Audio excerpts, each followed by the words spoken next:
सब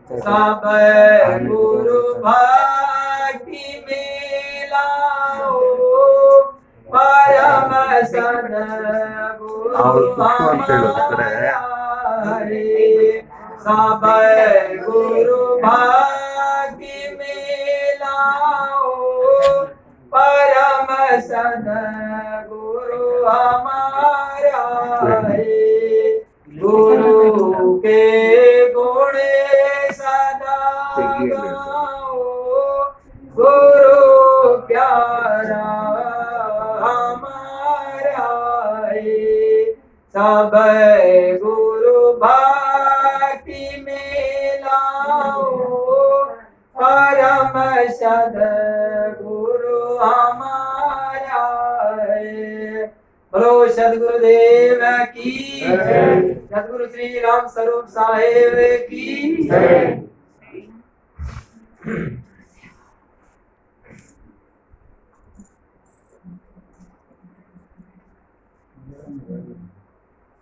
बोलो सदगुरुदेव को जय। सदगुरु श्री गुरु ज्ञान साहेब को जय। ಗುರು ಭಕ್ತರಿಗೆಲ್ಲ ನಮಸ್ಕಾರ। ಈ ದಿನ ದೊಡ್ಡಬಳ್ಳಾಪುರದಲ್ಲಿ ಗುರು ಪೌರ್ಣಮಿ ಸಂಬಂಧ ಗುರು ಪೌರ್ಣಮಿ ಬಂದು 24 ಅದರ ಮುನ್ನ ಗುರು ಪೂಜಾ ಕಾರ್ಯಕ್ರಮವನ್ನ ಹಮ್ಮಿಕೊಂಡಿದ್ದಾರೆ। ಈ ಒಂದು ಗುರು ಪೂಜಾ ಕಾರ್ಯಕ್ರಮಕ್ಕೆ ಶ್ರೀ ಸದ್ಗುರು ಗುರು ಜ್ಞಾನ ಸಾಹೇಬರು ಆಗಮಿಸಿದ್ದಾರೆ। ಅವರಿಂದ ನಾವು ಗುರುವಿನ ಬಗ್ಗೆ ಅನೇಕ ಮಹಿಮೆಗಳನ್ನ ತಿಳಿಯೋಣ। ಒಂದು ವಿಚಾರ ಹೇಳು, ಇಂಥ ಬಹಳ ಸೌಭಾಗ್ಯ ದಿವಸ ನಾವು ಈ ದಿನ ಪೂಜೆ ಇಟ್ಕೊಂಡಿದ್ದೀವಿ। ಯಾವ ರೀತಿ ಅಂದ್ರೆ ಶ್ರೀ ರಾಮ್ ಸ್ವರೂಪ್ ಸಾಹೇಬ್ ಬುರಾನ್ಪುರದ ಕಬೀರ್ ನಿರ್ಣಯ ಮಂದಿರ ಆಚಾರ್ಯರು, ಅವರ ಜನ್ಮದಿನ ಇವತ್ತು। ಅವರ ಜನ್ಮದಿನ ಕಟ್ಮಂಡ್ರದಲ್ಲಿ ಮಾಡ್ತಾ ಇದ್ರೆ, ಬುರಾನ್ಪುರದಲ್ಲಿ ಮಾಡ್ತಾ ಇದ್ರೆ, ನಾವು ನಮಗ್ ಗೊತ್ತೇ ಇಲ್ಲ ನೋಡಿ, ನಾವು ಒಂದು ಒಳ್ಳೆ ದಿನ ಇಟ್ಕೊಂಡ್ಬಿಟ್ಟಿವಿ ಪೂಜೆ। ಎಂತ ಒಂದು ಸುವರ್ಣಾವಕಾಶ। ನಾವು ನಡೀತಾ ಇರೋ ಮಾರ್ಗ ಯಾವುದೇ ಮಾರ್ಗದಲ್ಲಿ ನಡೀಲಿ ಅದು ಅನುಕೂಲತೆಗಳು ಆಗ್ತಾ ಇರ್ತವೆ। ಒಳ್ಳೆ ಮಾರ್ಗದಲ್ಲಿ ಲಾಭ ಉಂಟು, ಅದೇ ರೀತಿ ಬೇರೆ ಮಾರ್ಗದಲ್ಲಿ ನಡೆದ್ರೆ ಅದ್ರದ್ದು ಲಾಭ ಉಂಟು। ನಾವು ಒಳ್ಳೆ ಮಾರ್ಗದಲ್ಲಿ ನಡೆಯೋದು ಇದೊಂದು ಸೂಚನೆ, ಉದಾಹರಣೆ, ಸೂಚನೆ। ಯಾಕಂದ್ರೆ ನೀವು ಒಳ್ಳೆ ಮಾರ್ಗದಲ್ಲಿ ನಡೀತಾ ಇದ್ದೀರಾ, ಈ ದೊಡ್ಡಬಳ್ಳಾಪುರದಲ್ಲಿ ಇರ್ತಕ್ಕಂಥ ಎಲ್ಲ ಭಕ್ತರು ಇನ್ನು ಮುಂದುವರಿಲಿ ಅನ್ನೋ ಒಂದು ಉದ್ದೇಶನೇ ನೋಡಿ ಇದೇ ದಿನ ನಾವು ಇಟ್ಕೊಂಡಿದ್ದೀವಿ। ಅದು ಒಂದು ಗುರು ಒಂದು ಆಶೀರ್ವಾದ ಅಂತ ಸಹ ಹೇಳ್ಬೇಕು, ಮತ್ತೆ ಗುರು ಸೇವೆ ಬಗ್ಗೆ ಇನ್ನು ಮುಂದೆ ಅವ್ರು ತಿಳಿಸ್ಕೊಡ್ಬೇಕು ಅಂತ ಅವ್ರ ಹತ್ರ ಕೇಳ್ಕೊಳ್ತಾ ಇದ್ದೀನಿ। ಬೋಲೋ ಸದ್ಗುರುದೇವ। और खुशी की बात यह है, राम स्वरूप साहब का 1920 में जन्म हुआ था।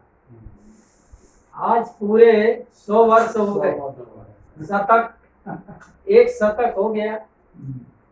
सदगुरु श्री राम स्वरूप साहब काठमांडू नेपाल, जो नेपाल की राजधानी है, राजधानी में साहब का जन्म हुआ। और सदगुरु श्री राम स्वरूप साहब 11 वर्ष की अवस्था में वो घर से माता और अपने बुआ के साथ में पैदल भारत में आए और फिर वहां से ट्रेन में श्री कबीर निर्णय मंदिर नागगिरी बुरहानपुर में आए। वहां आकर के वो विजक की पढ़ाई किए और भी ग्रंथों की पढ़ाई के और संस्कृत पढ़ने के लिए वाराणसी काशी में गए। काशी में रह करके साहब वहाँ वेदों का अध्ययन किए, शास्त्रों का अध्ययन किए और सदगुरु कबीर साहब की वाणी मौलिक रचना बीजक उसका भी अध्ययन किए। 22 वर्ष की उम्र में राम स्वरूप साहब श्री कबीर निर्णय मंदिर नागगिरी बुरहानपुर के 8वें आचार्य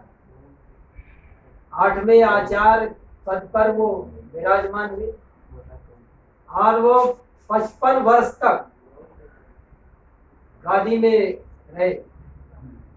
बुरहानपुर की गादी में 55 वर्ष तक पूरे भारत में उन्होंने घूम घूम करके संत और भक्त दोनों को सत्संग का लाभ पहुंचाए। साहब के कार्यकाल में कई आश्रम बने, संतों ने बनाए, कई भक्तों ने बनाए और भक्तों ने आश्रम बुरहानपुर को समर्पित कर दिए। हर संत तो समर्पित है। ये संत भी बुरहानपुर में सब अपना राम स्वरूप साहब के नाम कर दिया, अपनी अपनी संपत्ति, जिसमें से आपका एक बीएल बीएल का जो आश्रम है वो राम स्वरूप साहब को ही वो समर्पित किया गया।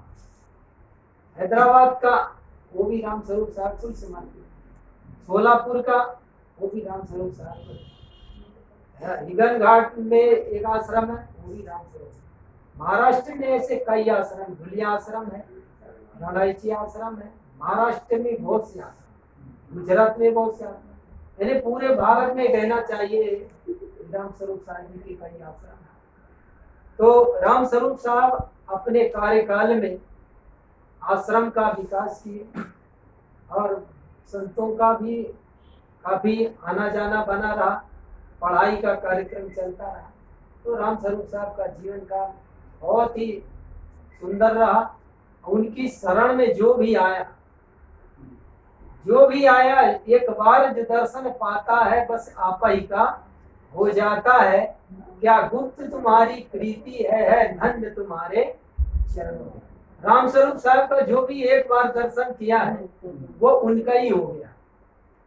एक बार जो उनसे मिला, बातचीत किया, सत्संग किया, साहब की ऐसी वाणी थी, ऐसे बोल थे, एक एक शब्द साहब के कान में ऐसे फिट हो जाते जैसे टेप रिकॉर्ड में रिकॉर्डिंग किया गया। आज भी उनके जो बोल है बहुत साफ स्पष्ट है, और उनका बोलने का जो तरीका था, पूछने का जो तरीका था, कैसे है ठीक है, बहुत सावधानी से, बहुत धीरे से पूछते। तो लोगों के अंदर में बहुत दूर से लोग चल के आते थे, बिहार से आए, कोई नेपाल से आए, कोई इधर से यहाँ से जाए, 24 घंटा 48 घंटा सफर करके आए और साहब के दर्शन करे। साहब कुछ नहीं पूछते थे, ठीक से आए ना, रास्ते में तकलीफ तो नहीं हुई, बस इतना पूछते, जितनी भी तकलीफ रहती थी वो सब दूर हो गया। तो साहब का अपना व्यक्तित्व अलग ही था। तो आज उनकी पुण्यतिथि, जन्मदिन, आगे 2 अक्टूबर को उनकी पुण्यतिथि है। वैसे 56 में उनका शरीर 76 में छूटा, जन्म आज 66 ईयर की उम्र में उनका शरीर छूटा। और वो आज 76 वर्ष वो जीवित रहे और 77 दिन वो आज से 77वें दिन उनका शरीर छूट गया। जन्मदिन से 77 दिन, 76 में वो उम्र रही और 77 दिन में उनका शरीर छूटा। तो आज 76 में उनका शरीर छूट गया 2 अक्टूबर। तो राम स्वरूप साहब की ये रचना अभी हमने जो सुनाया, गुरु के गुण सदा गाऊं, गुरु प्यारा हमारा है, सवै गुरु भक्ति में लाऊं, परम सदगुरु हमारा। हम सबके सदगुरु राम स्वरूप साहब, उनके द्वारा हमारी भी कंठी हुई और लोगों की भी हुई होगी, लेकिन उनके भी दर्शन कई लोग किए हैं, कई लोग नहीं भी किए। तो गुरु कैसा होना चाहिए, कहा है कि गुरु शब्द वैसे अपने आप में बहुत भारी शब्द है। गु और रू, गु कहते हैं अज्ञान को और रू कहते हैं प्रकाश। जो हमारे हृदय में प्रकाश कर दे वही गुरु, वही गुरु। तो गुरु की महिमा, गुरु की महिमा 1 2 3 4 5 6 7 8 9 10 ऐसे महिमा नहीं। सदगुरु की महिमा अनंत। कितनी महिमा है? अनंत, गिनती में नहीं है। लोग कहे कि गिनती में हो उनके, ऐसा नहीं है। सदगुरु की कोई महिमा कितना भी, कहते धरती सब कागज करूं, लेखन सब बन राय, 7 समुंदर की स्याही करूं, गुरगुण लिखा।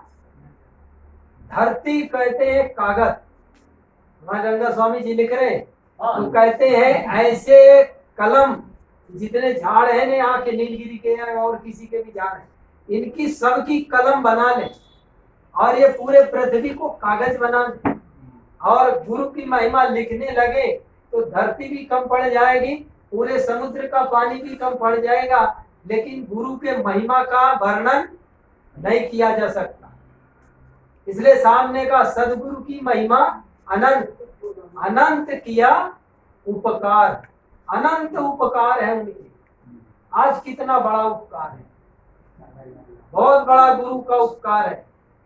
आज गुरु के उपकार की वजह से मैं आपके यहाँ पहुंचा हूं। नहीं हमारी कोई जान नहीं, पहचान नहीं, हमारा कोई नाता नहीं, रिश्ता नहीं, कोई संबंध नहीं। आज हमारा और आपका नाता किसका है? गुरु से नाता है, गुरु के दरबार से नाता है। आज हम सब किससे जुड़े हैं? सदगुरु कबीर साहब से जुड़े हैं, संतों से जुड़े हैं, गुरुजनों से जुड़े हैं, तब आज हम यहाँ आप पहुंचे। तो गुरु हमें क्या देता है? गुरु हमें ज्ञान देता है, बोझ देता है, उपदेश देता है। सदगुरु अपने ज्ञान के द्वारा, अपने वाणी के द्वारा हमें बोध दिया है, पारक ज्ञान दिया है। आज हम आप सब पारक ज्ञान को पाकर के पूरे तृप्त हैं। आज हमें पारक ज्ञान मिला है, गुरु का ज्ञान मिला है। अगर हम गुरु के भक्त नहीं होते, संत के भक्त नहीं होते, सदगुरु कबीर साहब के अनुयायी नहीं होते, तो आज हम कितने मच्छर मार गए होते, कितने आज जीवों को खत्म कर गए होते। न जाने कितने देवी देवताओं को मनाते मनाते सिर के पूरे बाल झड़ जाते, देवी देवता कोई मानते नहीं। तो आज गुरु के द्वारा हमें बोध मिला, ज्ञान मिला कि जड़ क्या है, चेतन क्या है। जड़ क्या है, चेतन क्या है, गुरु गुरु क्या है, गुरु का महत्व क्या है, गुरु की महिमा क्या है, गुरु के गुणगान से हमें क्या फायदा है, क्या लाभ है, क्या हानि है, इस बारे में जानने का अवसर और मौका हमें किसके द्वारा मिला? गुरु के द्वारा। आज अगर गुरु न होते, कहा है कि न जाने मैं कहाँ होता अगर गुरुदेव ना होते, न जाने मैं कहाँ होता अगर गुरुदेव ना होते। अगर संत महापुरुष नहीं होते तो हम कहाँ होते? न जाने में कहाँ होता, कोई अता पता नहीं है। अब होता कहाँ? भर्मिकों में होता, जड़ पूजा में होता, मूर्ति पूजा में होता। आज उन्हीं मूर्तियों के पास में हम भी जाते। संत गुरु के पास में अगर हम नहीं पहुंचते तो हम जड़ पूजा में ही लगे रहते, उन्हीं देवी देवताओं की पूजा में ही लगे रहते। तो आज हम गुरु के पास में गुरु पूजा के लिए, गुरु की बात सुनने के लिए आए। कितना बताएं? ಗುರು ಜ್ಞಾನ ಸಾಹೇಬರು ರಾಮಸ್ವರೂಪರ ಒಂದು ಜನ್ಮ ವಿಚಾರ ಸ್ವಲ್ಪ ಹೇಳಿದ್ರು. ಅವರು 1920ರಲ್ಲಿ ಜನ್ಮ ತಾಳಿದ್ರು. 100 ವರ್ಷ ಆಯ್ತು. ಇಲ್ಲಿ 100ನೇ ವರ್ಷದ ಅವರ ಒಂದು ಜಯಂತಿ ದಿನ. ಮತ್ತೆ ಅವರು 11 ವರ್ಷವಾಗಿದ್ದಾಗ ನೇಪಾಳದಲ್ಲಿ ಅವರು ಹುಟ್ಟಿದ್ದು. ನೇಪಾಳದಿಂದ ಅವ್ರ ತಾಯಿ ಮತ್ತೆ ಅವರ ಅಜ್ಜಿ ಜೊತೆ ಭಾರತಕ್ಕೆ ಬಂದು ಬುರಾನ್ಪುರಕ್ಕೆ ಬಂದು ಅಲ್ಲಿ ಬೀಜ ಗ್ರಂಥ ಪಠಣ ಮಾಡಿದ್ರು. ನಂತರ ವಾರಣಾಸಿ ಹೋಗಿ ಸಂಸ್ಕೃತ ಶಾಸ್ತ್ರ ಅಧ್ಯಯನ, ಬೀಜ ಗ್ರಂಥ ಎಲ್ಲ. ಇವರು 8ನೇ ಆಚಾರ್ಯರಾಗಿ ಬುರಾನ್ಪುರದಲ್ಲಿ ಅಧಿಕಾರ ಸ್ವೀಕರಿಸಿ ಅವರ ಅಧಿಕಾರಾವಧಿಯಲ್ಲಿ ಭಕ್ತರ ಆಕರ್ಷಣೆಯನ್ನು, ಅವ್ರನ್ನ ಭಕ್ತರನ್ನ ಪ್ರೇಮದಿಂದ ಮಾತಾಡಿಸ್ತಾ ಇದ್ರು. ಆ ಪ್ರೇಮದ ಆಕರ್ಷಣೆಯಿಂದಾಗಿ ಅವರು ಬಂದಂತವ್ರು ಒಂದೇ ಬಾರಿಗೆ ಅವರ ಶಿಷ್ಯರಾಗ್ಬಿಡ್ತಾ ಇದ್ರು. ಈ ರೀತಿ ಅವರ ಒಂದು ವಿಚಾರಗಳನ್ನ ತಿಳಿಸಿದ್ರು. ನಂತರ ಅವರು 1976 ಅಕ್ಟೋಬರ್ 2ರಲ್ಲಿ 66ನೇ ವಯಸ್ಸಿನಲ್ಲಿ ನಿಧನ ಹೊಂದರು ಅಂತ ಹೇಳಿದ್ರು. ನಂತರ ಗುರು ಬಗ್ಗೆ ತಿಳಿಸ್ತಾ ಇದ್ರು. ರು ಅಂದ್ರೆ ಅಜ್ಞಾನ, ರು ಅಂದ್ರೆ ಪ್ರಕಾಶ. ನಮ್ಮ ಹೃದಯದಲ್ಲಿ ಜ್ಞಾನದ ಪ್ರಕಾಶ ಯಾರು ಮಾಡಿಸ್ತಾರೋ ಅವರು ಗುರು. ಗುರುಗಳು ಸಾಕಷ್ಟು ಜನ ಇದ್ದಾರೆ. ನಮ್ಮ ಸದ್ಗುರು ಹನುಮಾನ್ ದಾಸ್ ಸಾಹೇಬರು 7 ತರ ಗುರುಗಳು ಹೇಳೋರು. ತಾಯಿ ಗುರು, ತಂದೆ ಗುರು, ವಿದ್ಯೆ ಕಲಿಸಿದ ಗುರು, ಕೆಲಸ ಕಲಿಸಿದ ಗುರು, ದಾರಿ ತೋರಿಸಿದ ಗುರು. ಹೀಗೆ 7ನೇ ಗುರು ಯಾರು ಅಂದ್ರೆ ಪಾರಕಿ ಗುರು ಅಂತ ನಮ್ಮ ಸದ್ಗುರು ಹನುಮಾನ್ ದಾಸ್ ಸರ್. ಅವರು ಮಾತ್ರ ನಮ್ಮನ್ನ ಈ ಹುಟ್ಟು ಸಾವು ಬಂಧನ ಬಿಡುಗಡೆ ಮಾಡಕ್ ಸಾಧ್ಯ ಅಂತ ಹೇಳ್ತಾ ಇದ್ರು. ಅದೇ ರೀತಿ ಇಲ್ಲೂ ಸಹ ನಮಗೆ ಪಾರಕ ಜ್ಞಾನ ಆ ಒಂದು ಗುರುವಿನ ಒಂದು ಸಂಖ್ಯೆನಲ್ಲಿ ಈ ವೇದಾಂತದ ಗುರುನು ಹೇಳ್ಬಿಡೋದು.